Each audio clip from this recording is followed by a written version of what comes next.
ஏங்க நம்ம ரிப்போர்ட்டர்களுக்கெல்லாம் இப்பெல்லாம் நக்கல் கொஞ்சம் ஓவர் ஆகி போச்சுங்க. கொஞ்சம் நஞ்சமெல்லாம் இல்லைங்க, நஞ்சம் கொஞ்சம் ஓவருங்க.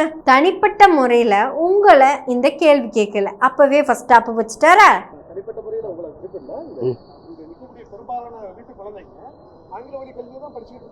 தனிப்பட்ட முறையில எல்லாம் கேட்கலன்னு நீ திரள் நிதி திருடி ஊராங்காசுல உன் பிள்ளைங்கள அமெரிக்க வழி கல்வியில படிக்க வைக்கிற.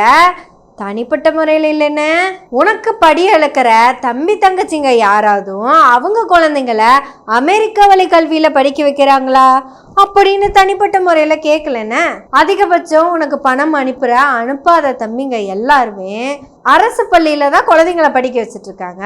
நீ ஏன் அங்க போய் சேர்த்துற அப்படின்னு தனிப்பட்ட முறையில கேட்கலன்னு. சரி, ஓகே, உனக்கு தமிழ் வழி கல்வியில தான் படிக்க வைக்கணும்னு ஆசை இருந்து, ஆனா உங்க பொண்டாட்டி கயல்வெளிக்கு அமெரிக்கா வழி கல்வியில தான் நம்ம குழந்தைய படிக்க வைக்கணும் அப்படிங்கிற ஆசை இருந்ததுன்னா அப்ப கூட தனிப்பட்ட முறையில கேட்கலன்னு. தனிப்பட்ட முறையில கேட்கல, ஏன்னா நீ ஒரு எங்கம் பையன், பிச்சைக்கார பையன், அடுத்த வேலை சோத்துக்கே லாட்டரி அடிச்சவன். உனக்கு இந்த அமெரிக்கா வழி ஸ்கூலை பத்தி எல்லாம் பெரிய கற்பனை எல்லாம் இருந்திருக்காது. தனிப்பட்ட முறையில எல்லாத்தையும் கேட்கலன்னு. தனிப்பட்ட முறையில கேட்கல, ஆனா உன் பொண்டாட்டி அப்படியே முன்னாள் சபாநாயகர் புள்ள, முன்னாள் அமைச்சர் புள்ள, அதுவும் திராவிட கட்சி கண்ணா பின்னான்னு காசல வெட்டி வச்சிருப்பாங்க.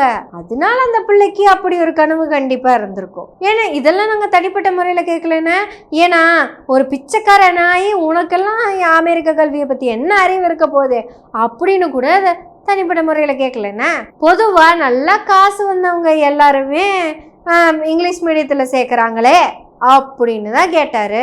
இது கூட பொதுவா தான் கேட்டாரு, தனிப்பட்ட முறையில கேட்கல. வந்தாம் பாரு முல்டாக் மாதிரி மூஞ்சிய பக்கத்துல கொண்டு வந்து எல்லாத்துக்கும் யாரு காரணம், யாரு காரணம், யாரு காரணம், காரணம் யாரு, காரணம் யாரு தம்பி தெரியலப்பா, யாருப்பா காரணம் சொல்லு. மிஸ்டர் செபாஸ்டியனுக்கு 2 குழந்தைங்க. அதுல ஒருத்தர் ஜேம்ஸ் என்கிற ஜேம்ஸே தான், அதுல எந்த மாற்றமும் கிடையாது. இன்னொருத்தர் இருக்கான் பாத்தீங்களா, அவன் சைமன் என்கிற சீமான். ஜேம்ஸோட புள்ள எங்க படிக்குது சொல்லுங்களேன். யாரு காரணம், யார் காரணம்? ஜேம்ஸோட புள்ள இங்கதான் படிக்கணும். திருடுறவனோட புள்ள அங்க அமெரிக்கா சிலபஸ் கல்வி தான் படிக்கணும் அப்படின்னு யார் சொன்னா, யார் சொன்னா சொல்லு. ஒருத்தர் எந்த மதத்துல பிறந்தோமோ அந்த மதத்தை போற்றுறதுக்காகவும், எந்த மதம் தனக்கு கல்வி கொடுத்ததோ அந்த மதத்திலேயே தன்னோட வேலையை அமைச்சுக்கிட்டு மிக மிக நியாயமாக சம்பாதிச்சுட்டு இருக்க திரு ஜேம்ஸ் அவர்கள் தன்னோட சம்பாதியத்துக்கு ஏத்த மாதிரி எங்க சேர்த்திருக்காரோ அங்க சேர்த்திருக்காரு. அப்பம் பேரை திருடி, தம்பேரையும் திருடி, இப்படி ஊர்ல இருக்க எல்லா மக்களோட காசையும் திருடி, அப்படி கொள்ள காசு வந்ததுக்கு அப்புறம் கொள்ளையில போனவன் எங்க கொண்டு போய் சேர்த்திருக்கான்னு நீங்க தான் பார்த்திருக்கீங்கல்ல. நீ சொல்ல, உங்க கட்சியில இருக்கிற எல்லா தம்பிகளோட குழந்தைங்களுக்கும் ஒரே மாதிரியான கல்வியா போயிட்டு இருக்கு.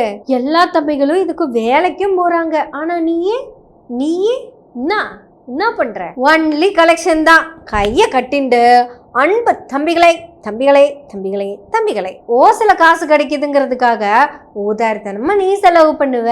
அதுக்காக உழைக்கிறவனும் அதே மாதிரி பண்ண முடியுமா? யாரு காரணம் சொல்லு, யாரு காரணம்? பெரியார் தமிழ் மொழி ஒரு சனிய, அதை படிக்காத, நீ இங்கிலீஷ படி, அங்கதான் அறிவியல் இருக்குன்னு சொல்லிட்டாரு. இப்பதான் தமிழ் மொழியில எல்லாமே இருக்குல்ல. அப்போ நீ என்ன கூந்தலுக்கு அமெரிக்கா வழி கல்வியில கொண்டு போய் சேர்த்தன. சரி, இந்த வருஷம் வரைக்கும் மீள் வாசிப்பு பண்ணல, இப்ப மீள் வாசிப்பு பண்ணிட்டு இல்ல, உடனே 2 பசங்களையும் கொண்டு போய் மாத்தி சேர்த்துருவேல்ல. அப்ப அடுத்த வருஷத்துல இருந்து உன் பையன் போய் கவர்மெண்ட் ஸ்கூல்ல சேர்ந்துருவாங்க. நம்பலாம் இல்லையா? அதையெல்லாம் தாண்டி நீ தான் ஆட்சிக்கு வந்துட்டேன்னா மாடை மேய்க்கிறதே கவர்மெண்ட் ஜாபா கொடுத்துருவேல்ல. அதுக்கு பசங்க படிக்கணும்னு அவசியம் இல்லையே. உழைச்சு கொட்டிட்டு இருக்கிற உன் தம்பியோட பசங்களையெல்லாம் படிக்க வேண்டாம்னு சொல்லிடுவ. உட்காந்து ஓசில திங்குற நீ மட்டும் எப்படிரா உன் பையனை கொண்டு போய் ஆங்கில வழி கல்வியில தான் சேர்த்துவேன்னு ஒத்த காலில் நிக்கிற? English is language not a knowledge. சரி சரி சரி சரி, உனக்கு நாலேஜ் நிறைய இருக்குதுப்பா. அப்புறம் என்னமோ சொன்னானே, நல்ல வேலை உனக்கு தொண்டை கட்டினால நாங்க தப்பிச்சிட்டோம், இல்லைன்னா கொன்னு புதைச்சிருப்பேன். தொண்டை சரியெல்லாம் போச்சு, கட்டிடுச்சு, கொன்னு புதைச்சிருப்பேன் உங்களை. 2 பேரும் சண்டை போடுறாங்க. அப்போ உன்னை நான் கொன்று வேண்டா அப்படின்னா அது கொலை மிரட்டல் வழக்கு. இல்ல கல்ல தூக்கி அடிச்சு, இல்ல ஏதாவது காயம் ஏற்பட்டுச்சுன்னா அது கொலை முயற்சி வழக்கு. செத்து போயிட்டான் அது கொலை வழக்கு. இவ்வளவு தெளிவா சட்டத்தை எழுதின அம்பேத்கர் ஒரே ஒரு தப்ப பண்ணி போட்டாரு. அது கூட தப்புன்னு வராது, உண்மையா இருந்தா அது கூட எடுத்துக்கலாம்ல. மனநிலை தவறியவர்கள் பைத்தியக்காரங்க சீமான் மாதிரி. அவங்க ஏதாவது பண்ணாங்கன்னா கேஸ் எழுத முடியாது. இந்த ஒரே ஒரு லா பாயிண்ட்டை மட்டும் பிடிச்சிக்கிட்டு இந்த நாய் எஸ்கேப் ஆகிக்கிட்டே இருக்கானுங்க. இப்ப இவன் மேல ஒரு கேஸை போட்டு கோர்ட்ல கொண்டு போய் நிறுத்திட்டோன்னு வைங்களேன், இவன் என்ன சொல்லுவான்? மண்ணு மலை மக்கள் அப்படி இப்படின்னு தலையாட்டுவான், அப்புறம் மூக்க நோண்டுவான், அப்புறம் சம்பந்தமே இல்லாம சிரிப்பான். ஜட்ஜ் என்ன சொல்லுவாரு? இந்த லூசு மேல எவன்டா கேஸ் போட்டது அப்படின்னு கேஸ் போட்டவன் மேல ஃபைனை போட்டுருவாரு. இந்த ஒரே ஒரு விஷயத்த மட்டும் வச்சுட்டு இந்த மொன்ன நாயி எஸ்கேப் ஆகிக்கிட்டே இருக்கு. யாரு காரணம்? யாரு காரணம்? யாரு காரணம்? நீதான் சொல்லணும். ரிப்போர்ட்டர் அடுத்த கேள்வி கேட்கிறாரு. நீ எதுவும் அண்ணன் ஒன்னேன்னு சொல்லுவியே, அவரே பெரியாரை ஏத்துக்கிட்டாரே அப்படின்னு கேக்குறாரு. உடனே இந்த புல்டாக் ஃபுல் போதையில எகிரிட்டு வந்து, நான் நாட்டுல இருந்தவங்க சுபாஷ் சந்திர போஸ் படம் இருந்துச்சு, எம்ஜிஆர் படம் இருந்துச்சு, பெரியார் படம் எங்க இருந்துச்சு? நான் நாட்டுல இருந்தவங்க சுபாஷ் சந்திர போஸ் படம் இருந்ததுங்க, எம்ஜிஆர் படம் இருந்தது. எங்க பெரியார் படம் இருந்தது? வீட்டுல பெரியார் படம் இங்க இருக்கும், லைப்ரரியில இருக்கும். அப்படி இல்லைன்னா எங்கேயாவது கருத்தரங்கம் நடந்தா அங்க இருக்கும். அப்புறம் மக்கள் விருப்பப்பட்டாங்கன்னா பெரியார் படத்தை வாங்கி அவங்க வீட்டுல வைப்பாங்க. அப்புறம் தத்துவங்களை புரிஞ்சுக்கிறதுக்காக பெரியார் படம் தேவைப்படுதுங்கிறதுனால பெரியார் படத்தை மாட்டுவாங்க. இல்லப்பா, திங்கிற இடத்துலயும் பேல்ற இடத்துலயும் பெரியாருக்கு என்னப்பா வேலை? நீ திங்கத்தானப்பா போனேன், அதை நாங்களா சொன்னோம்? நீ அங்க போனதே இந்த பன்னிக்கறி, மான்கறி, எருமக்கறி, ஆமக்கறி எல்லாம் திங்கிறதுக்காக தானே. அங்க எப்படிப்பா பெரியார் போட்டோ இருக்கும்? வீரப்பனை பத்தியே உங்ககிட்ட பேசியிருக்காரு உங்க அண்ணன். அவர் எங்க பெரியார பத்தி உங்ககிட்ட பேசினாரு? இல்ல, பெரியார பத்தி பேசுற அளவுக்கு நீ யாருப்ப? அவரு பெரியார பத்தி யாருக்கிட்ட பேசணுமோ அவங்க கிட்ட பேசியிருப்பாரு. நீ பண்ணி திங்க வந்த நாய் பண்ணியத்தானே போட முடியும். அப்புறம் நீ எடிட் பண்ண போட்டோல இதெல்லாம் வராது தம்பி. அப்புறம் காளியம்மாக்கா கிட்டே கேட்டுக்காங்க, நீங்க எத்தனை நிமிஷம் பேசுறீங்கன்னு அக்காவே சொல்லுவாங்க. இந்த லட்சணத்துல பிரபாகரனே பெரியாரை ஏற்றுக்கொண்டாலும் நான் பெரியாரை ஏற்றுக்கொள்ள மாட்டேன். இப்பதான்ப்பா கரெக்டா தெளிவா பேசியிருக்க. இன்னும் கொஞ்ச நாள்ல நீ என்ன கேப்ப? யார் தலைவன்? யாருக்கு யார் அண்ணன்? அவனுக்கு தமிழ்நாட்டுக்கு என்னடா சம்பந்தம் அப்படின்னு கேட்டாலும் கேட்ட தம்பி. ஏன்னா ஏற்கனவே நீ பொட்டமானியா அப்படிதான் பேசியிருக்கிற.